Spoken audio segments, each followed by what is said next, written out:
Hi, welcome back. I am happy to bake with you today. I have a delicious crusty French bread that I got out of the Essential Home Ground Flour book by Sue Becker. I've tried this. We love it. I love this kind of bread because the normal bread we make, like Sue Becker's basic bread, and we've done one of my older recipes that's, you know, just a sandwich loaf.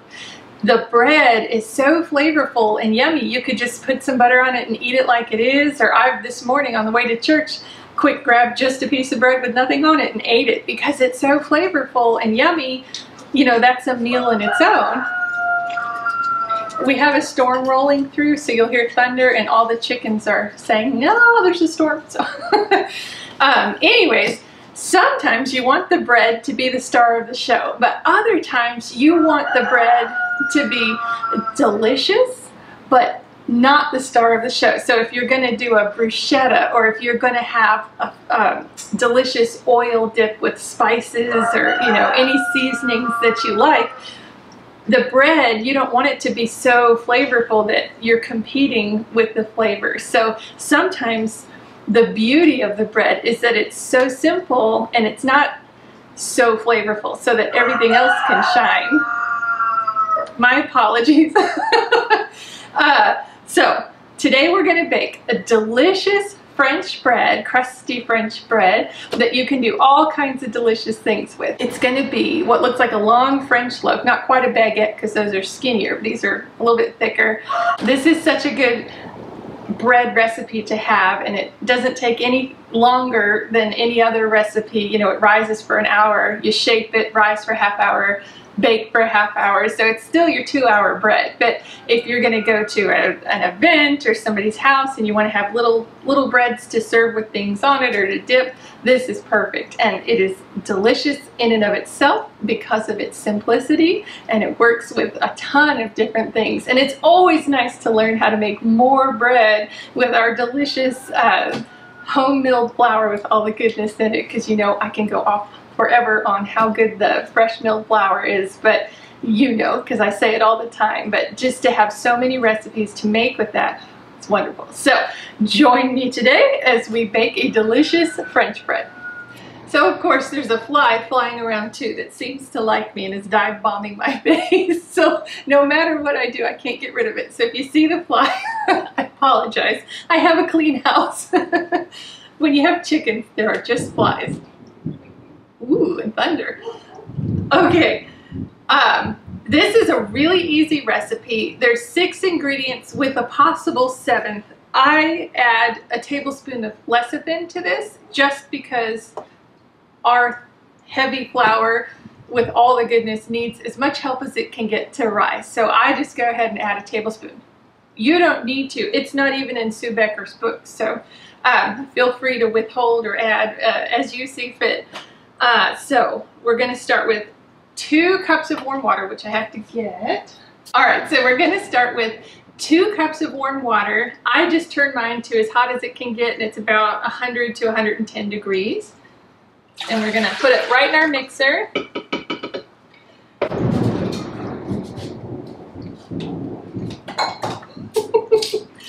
We're going to do, usually I would add the yeast after, but because yeast is dry and we're going to add oil and honey, I'd rather just put the dry in. We're going to put in a tablespoon of yeast. I'm going to kind of do a heaping tablespoon of yeast because it wants quick rising yeast, which really is just a little bit more yeast than your normal yeast. So.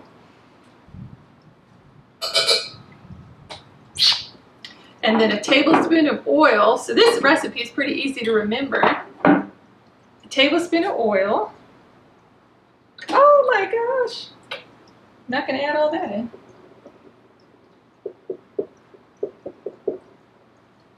Show you real baking here. A tablespoon of honey. So far we're tablespoon, tablespoon, tablespoon. 2 cups of water.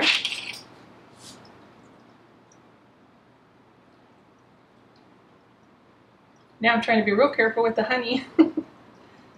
As today, I guess I'm prone to butterfingers. And it's so much easier to put the oil in first, then the honey comes right out. You don't have to mess with it too much. I try and shift everything down so I don't forget if I added it or not. So we're going to give this a mix.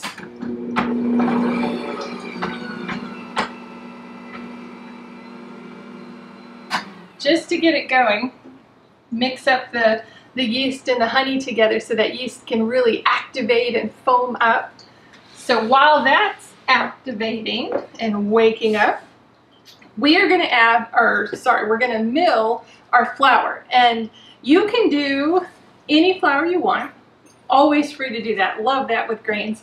But I'm not going to use hard red wheat today because it's got such a rich, good, nutty flavor. It's so delicious on its own. But we want this bread to be simple and let the other ingredients shine that you would add to the top of it or dip it in.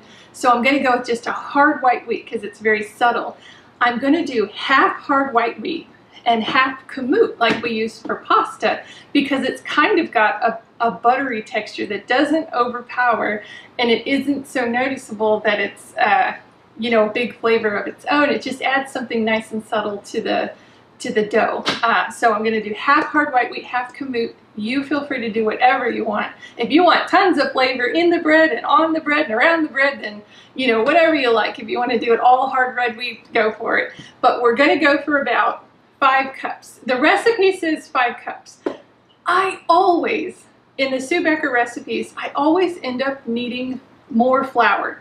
So my precaution is, it says 5 cups. Maybe that's exactly what you need. I tend to just need more every single time. So I don't know if it's Texas weather where I am versus Georgia weather where she is, or my kitchen or my equipment, or I don't know. You start with 5 cups, and as you add it in, you'll see what it's supposed to look like, and then you base your dough off that if you need to add a little more. But always start easy on the flour and add it in a little bit more at a time, so because you can always add more, you cannot take it away. Our yeast, honey, water, and oil have activated. It's foamy, it's beautiful. I'm going to add 1 tablespoon of lecithin. Again, optional, you do not need to add it.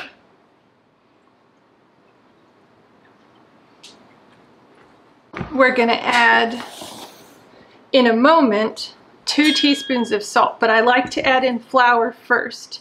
So I'm just going to go ahead and start this.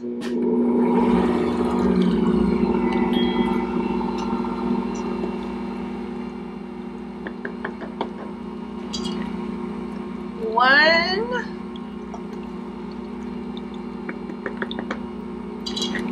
2, and we'll do our salt. 1, 2, 3,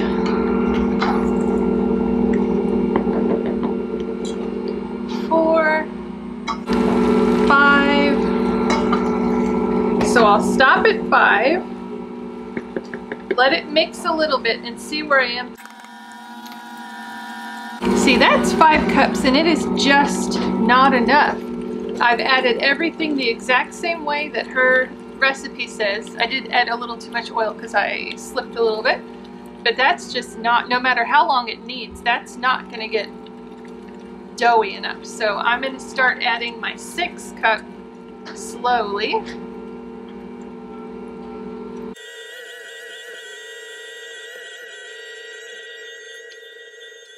I was talking to a friend about my flour, how funny it is that I always need what seems like a ton more than what's in the recipe. And she said, well, I mean, if you're adding the same things, it's just how it, I just don't understand how it can be so different, because I'm going to work on my 7th cup here. I've done 6 cups already. I wonder if it's the same for y'all. Do you end up using less flour than me or more flour?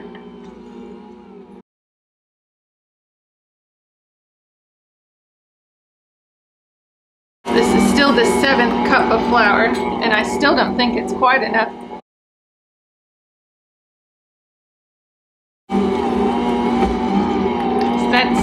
sticky for me. I need to do a little bit more. A tiny bit stuck to your finger is all right, but like clean hand, that's just too much. So I'm working on, this is a half a cup, so. All right, so we're gonna let this mix together and knead for about, I would say, I'm gonna go with 10 to 15 minutes. Okay, I have ended up adding, and this is just remarkable to me because it calls for 5 cups. I've added 7.5 cups, and at one point I just sprinkled a little bit over the top. This by nature is just a stickier dough than a regular bread dough. That's fine. I've had this kneading for about 12 minutes. So this is a good representation of what the dough should look like in my experience, and I've had good experience with this. So however much flour you end up adding, if you can get it to kind of look around like this, just feel this kind of dough works better with a little bit of extra kneading. Okay. So if you can see, it's got a good stretch to it. It's nice and strong. I'm gonna get it out, spray it with oil, and put it back in. So I'm just gonna pull this out.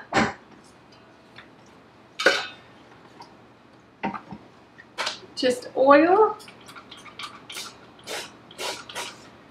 Move it around in the oil, kind of cover it. And I'm gonna cover it and let it rise for about an hour. Doubled in size, not so much the times specifically, but I wanted to share, I've said this a few times, but I just think it's handy. When I'm like doing I mean, this isn't a new recipe to me, but as I'm adding it, this says 5 cups and I'm adding more. So every time I add a cup, I write a line with a dry erase marker straight on my counter because it's easy, it cleans up fast, I don't have to think about it. And then I always have in my, I don't know if y'all have a kitchen junk drawer or a, you know, kitchen extra drawer or whatever. I always have a pen and a sticky note, and I tend to always just write a little note and then rip it off. So all of my cookbooks look like this with sticky notes added. So I said I added 7.5 cups of flour and a tablespoon of lecithin. So I have all my own notes in. If you go through any of my old cookbooks or new cookbooks, you can see which recipes I used and liked and did different things with. And some I like to add raisins to, or, you know, cinnamon spice or something. But that's a handy tip anyways. I don't know if it'll work for y'all, but then I just erase it after I write my notes. So I never forget, what did I do differently? I know I did something different with that recipe and then fail at the recipe until I mean, the bread always tastes good, even if it's not exactly what you want. Writing everything down right when you're doing it is the best thing. This has risen an hour. Beautiful rise on it. All right, so what we're gonna make with this, we're going to weigh it out if you want, or you can just eyeball it. We're gonna make 3 different loaves with this. Somewhere between 12 to 14 inches, whatever you like, pending what pans you have, or, you know, if you want it a little bit thicker or thinner. All right, so I'm gonna weigh this out. I have this nice silicone mat that even a sticky dough doesn't stick to very much, so I'm not gonna put any flour or water down right now. All right, Audrey, it is 1739 grams. Would you divide that by 3? 579, you said?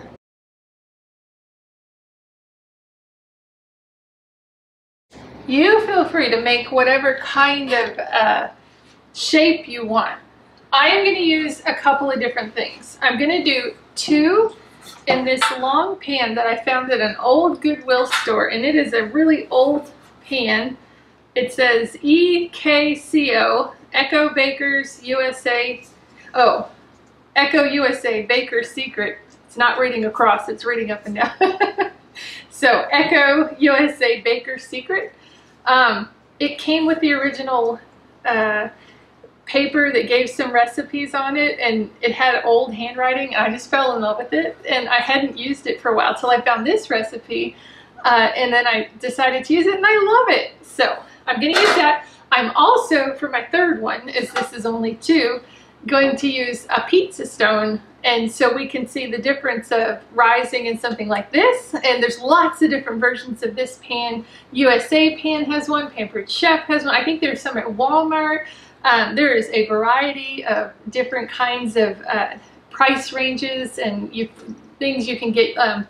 Amazon has some also, and they have them in 2 and 3 and 4 loaves at a time. So you will find something that you'll use. But you can also just bake right on a pizza stone. You can bake on a cookie sheet, whatever. It doesn't say to, but this does actually help get it out of here. I'm going to put down a little bit of cornmeal.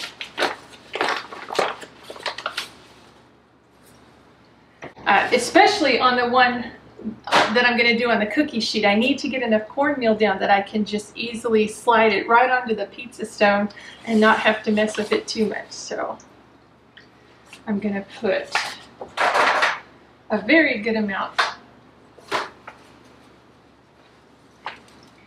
Seems excessive, but I'd rather a little bit of waste to not have it stick.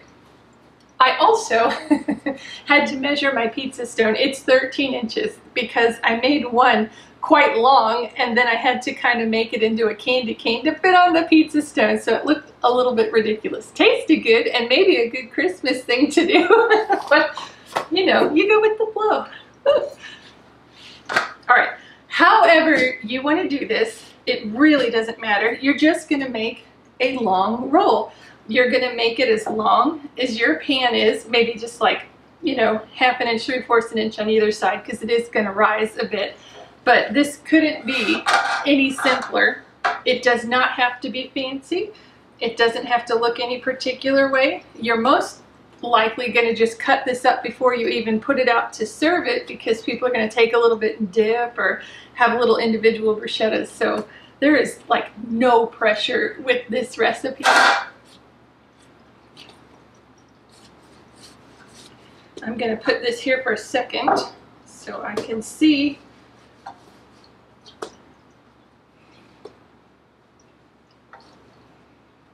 Okay, it's a really soft dough, so it rises quite nicely. If you get any imperfections, it does tend to kind of rise out of it and look nice.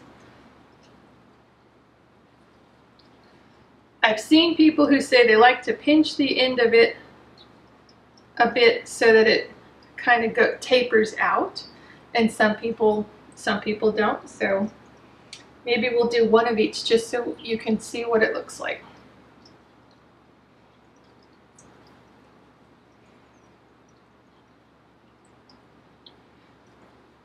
All right, so then we just transfer it right in here. One. I'm just kind of rolling it on itself. Create a little bit of tension.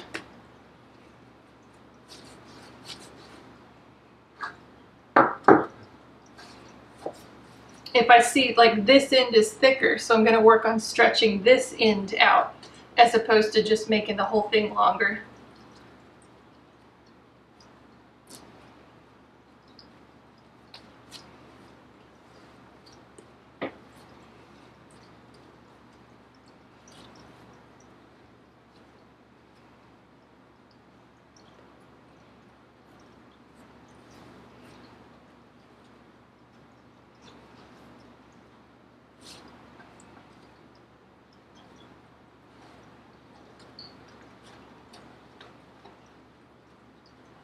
Okay,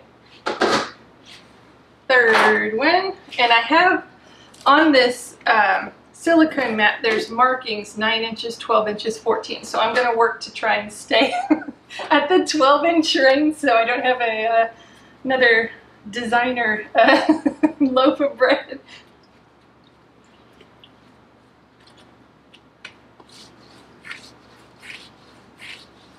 It's so easy to make it too long.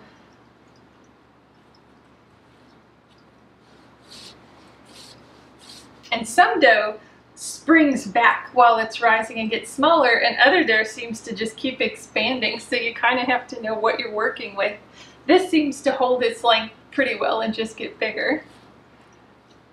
But when you bake it on the pizza stone and not in a mold, it does tend to flatten out, not lengthen so much, but flatten out.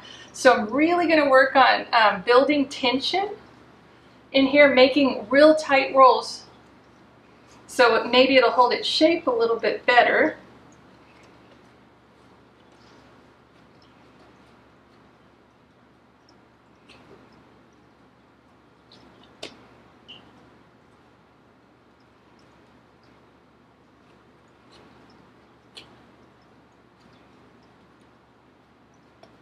Okay, about 12 inches.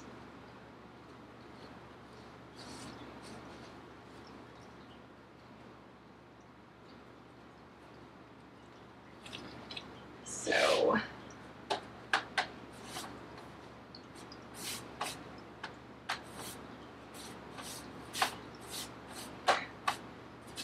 I'm kind of moving the cornmeal close to it, so as it rises and moves out a little bit, there's extra cornmeal to keep it from sticking.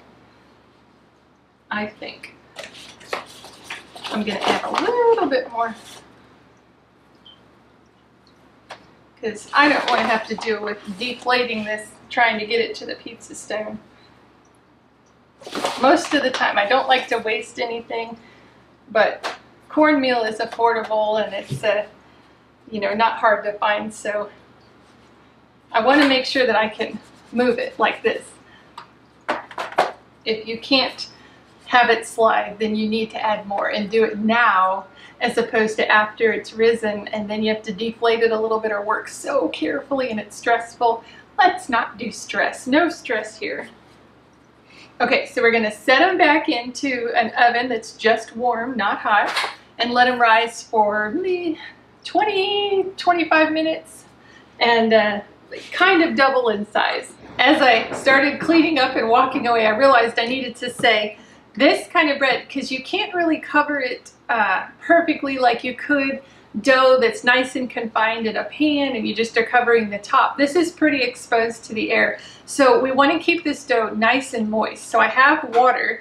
Give it a good spray all the way up and down to keep it nice and moist. All right, these have risen 25 minutes. I think I should have called it at 20 minutes. They're a little bit over risen, but that's okay. It's gonna taste really good.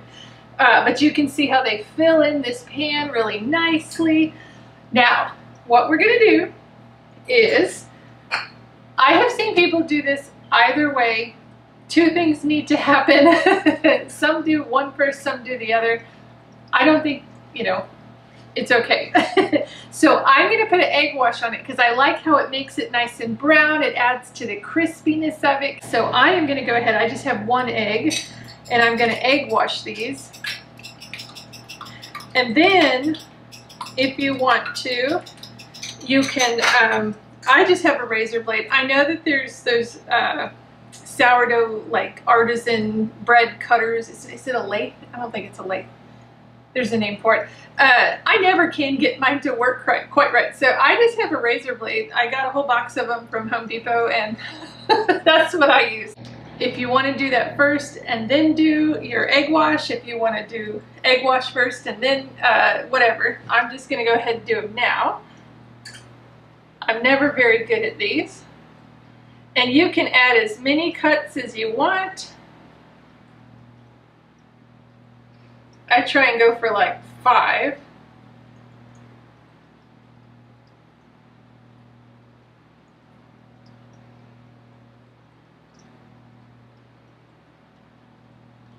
You could get really fancy, there's that fly, really fancy and do a long one with little, you know, leaf patterns, but it's a little bit too much for me, so.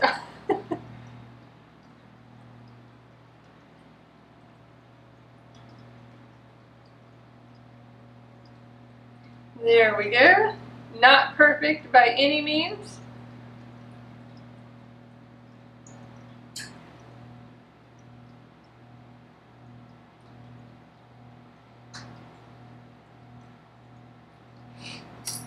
Okay. All right, we've got our nice egg wash on. We've got nice slashes in them, whichever order you want to do them. We have our oven preheated to 425. So we are going to put these in for 10 minutes to 425. You are going to take water of some kind, and anytime you want crispy, crusted bread, very crispy, you want steam in the oven. So spray, not on the bread so much, but all around underneath so that it gets a good steam. So we're going to put these in, steam, steam, steam, steam, bake for 10 minutes at 425, and then reduce the heat to 375 and bake for 20 minutes. So it's 30 minutes total baking. But all right, so we are going to pop these in. Okay, I'm just going to go ahead and buy a bigger pizza stone than try and fit a loaf on. It's just ridiculous at this point. I've made a Christmas stocking. I got it on there and I thought, you have got to be kidding me. So I'm just going to buy a super big pizza stone and then say that I don't make mistakes. But this is such a nice, good, crispy loaf. Can you hear the delicious bread? It does spread out flatter, but that's all right. There's a lot of small cut breads that you'd like it to be that shape. And then these pans, you think, oh, it's gonna be really tricky to get it out of here in case it sticks, but they kind of just pop out like that. It's hot, but you kind of just crack it and it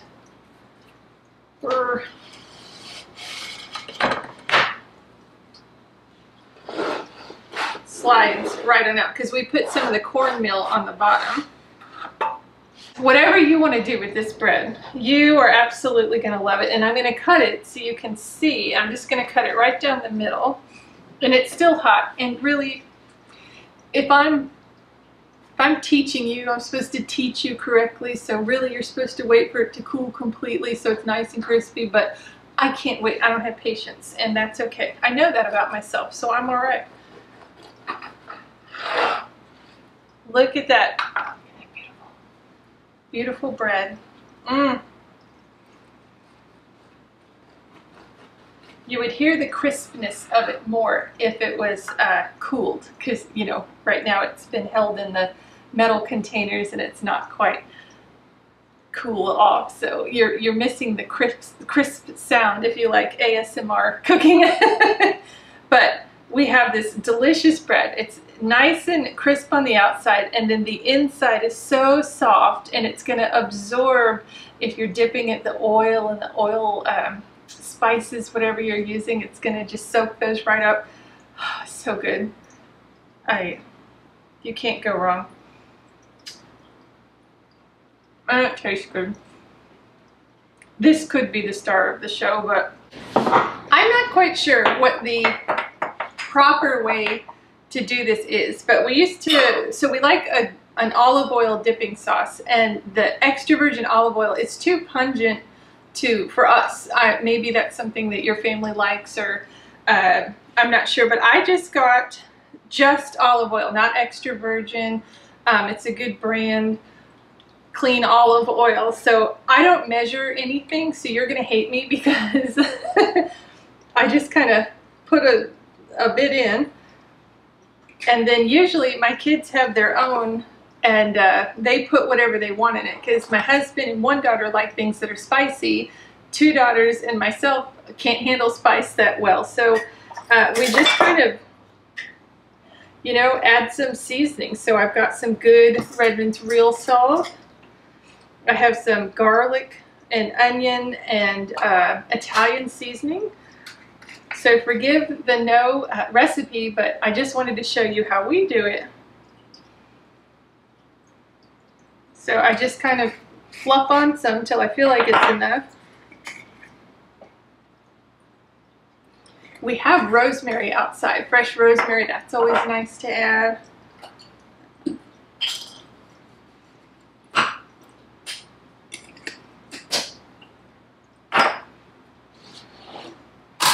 Then I just kind of mix it up a bit.